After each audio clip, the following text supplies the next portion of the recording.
You see a mule, that's the end of the line. So if you got a big breeding program going, it stops right there, okay? There's a lot of people who have never seen of or heard a Heney. A Heney is when you make that cross the other way around.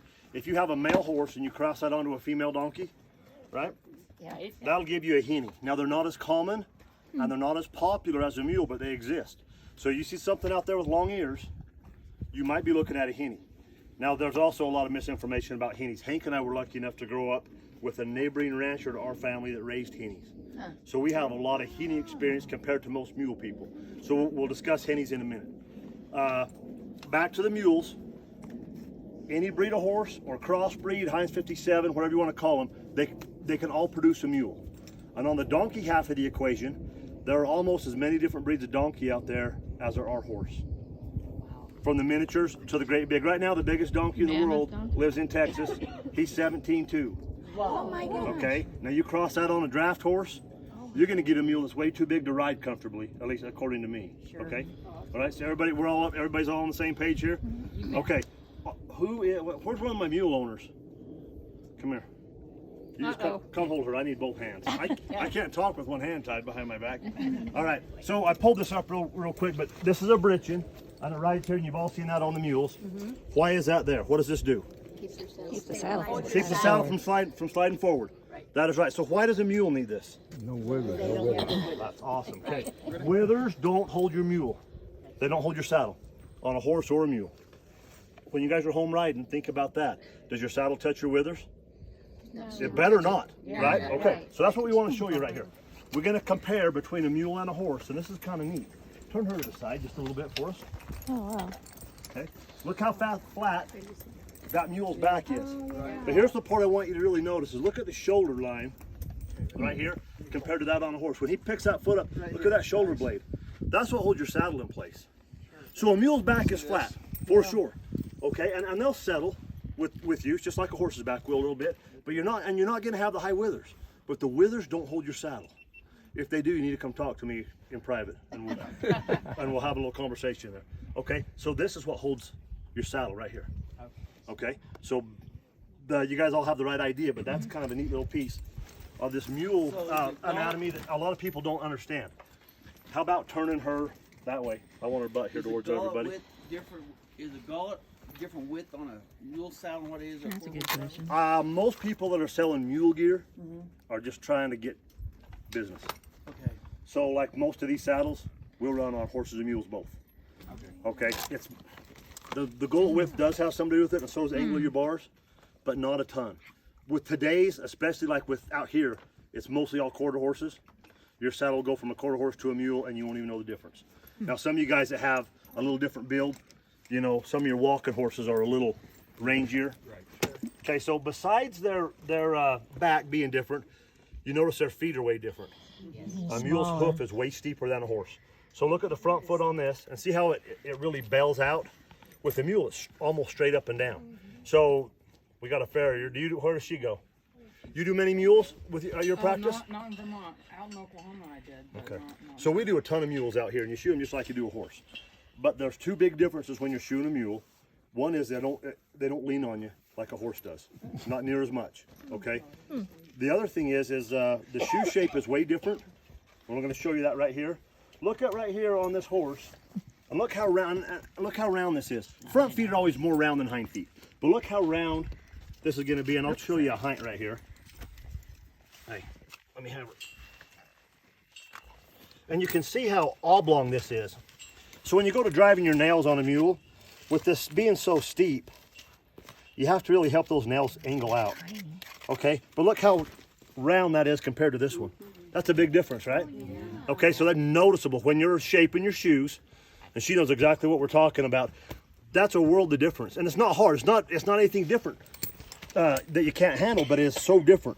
These get real straight right through here, and then your nails want to just stay in the foot. You need to help them come out. Okay, mules generally have a good hard feet, and a lot of people that aren't familiar with the mule say, "Oh, you never have to shoe them," and that's baloney. You do. They do have a good hard feet, most of them. This little mule is out of a paint mare.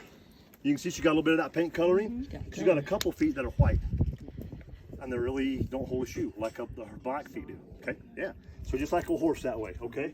Are we lost yet? Am I talking hard? We love it. I could talk for 4 days straight on mules, okay? This is great. All right. So let's talk about what's another something that you guys hear about mules a lot. Well, I just had a friend. Well, I think you already answered it. But do you make the saddles for the mules also? This company does, yes. Okay. But there are, like I said a minute ago, you can use a lot of rigs on a mule. Here's the big difference that everybody needs to be aware of. Let's turn her this way. This is one of the reasons that we use a britchin and not a crooper. You guys all know what a crooper is? Yeah. Okay. Under the tail. Yep. And it's called a crooper, not a crupper, Right. because it runs over the croup of the horse's body. Okay. We clear? Okay. Here's the part that's kind of cool. Besides holding the saddle in place, we have a strap that'll run right up here to our girth. Yeah. She tried me first. This strap right here will run right up to the girth, and we can adjust where this goes. Besides the saddle wanting to get pulled forward, most mules from their rib cage, it comes in super skinny right here. And that wants to just push this right up behind that front leg. And your horses will do this too a little bit. Yeah.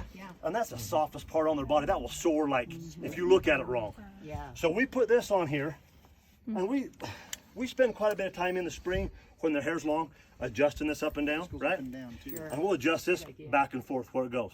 But you need to be clear when you're home if you got, and you can do this on your horses too, because we run britchins on a lot of horses on these trails. You need to make sure that these are the same on both sides. Otherwise, it'll pull your saddle. It's like having your riggings in different places. Okay, so be careful when you adjust in this. Make sure that you're doing your mule a good favor and See that ring? you have these the same. You got to get them the same. Well, this how does way. that work when you go around turns, like sharp turns? What do you mean? When they really bend. It's not a big of an issue. Yeah, it's really not. Okay, so what is something that mules are famous for? That's it right here. Sure-footedness. Sure-footedness. Okay, so what makes a mule more sure-footed than a horse? Front, back, step where the front is. Don't They have A lot more of horses will too. Let's hear. more pounds per square inch in their footprint. Okay, she nailed it, but she's a mule owner, so that's kind of not fair. cheated. Turn her so she's this way. A mule can see all 4 feet at the same time. Their eyes are a tiny bit wider on their head than a horse, and it's not really noticeable to look at them, but look, you horse owners know this. Your blind spot on a horse is roughly their hips. With a mule, their blind spot is roughly their tail. Wow. Okay, now look, if a mule is looking straight ahead and they're focusing on their feet, they can see all 4. A horse has to turn their head a little bit to the left. You can see the whole left side. A little to the right, you can see all the right side. Like a young mule like what Hank's riding, she's just barely learning to look at her feet. She's still looking for the boogeyman a lot. Okay, so that is a learned skill that they can acquire. I've started lots of mules that grew up in the flatland, little pen like this, get out here and they can't stand up at all.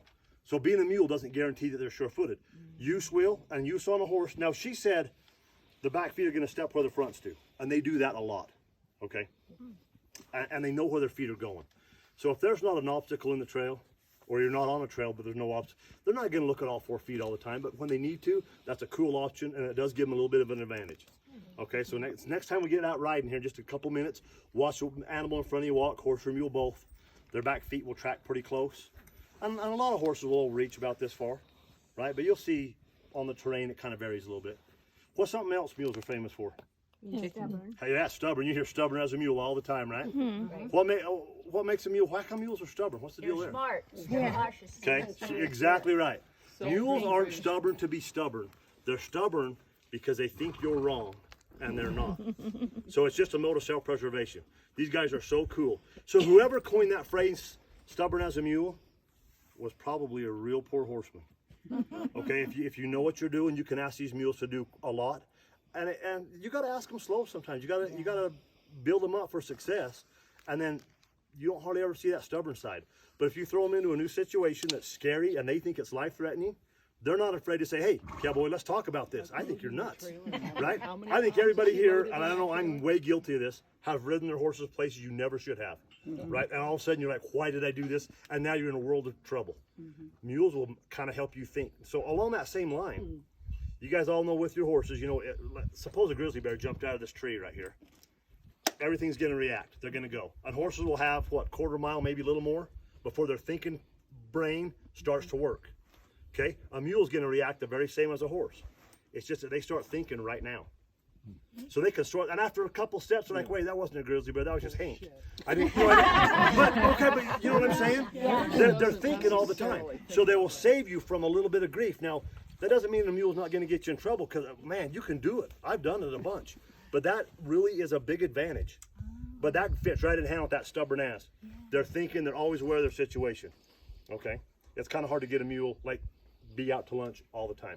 Now, they get comfortable with where they're going. They might not be on high alert all the time. Okay, but that's kind of a neat advantage. Some people see it as a bad hindrance, them being stubborn. Some people use that as a lifesaver. I've seen my mules perk their ears up, just a little, hey, what's going on, cowboy? I see wildlife that I might have rode right by. Okay? That's right. All right. So have we got anybody lost?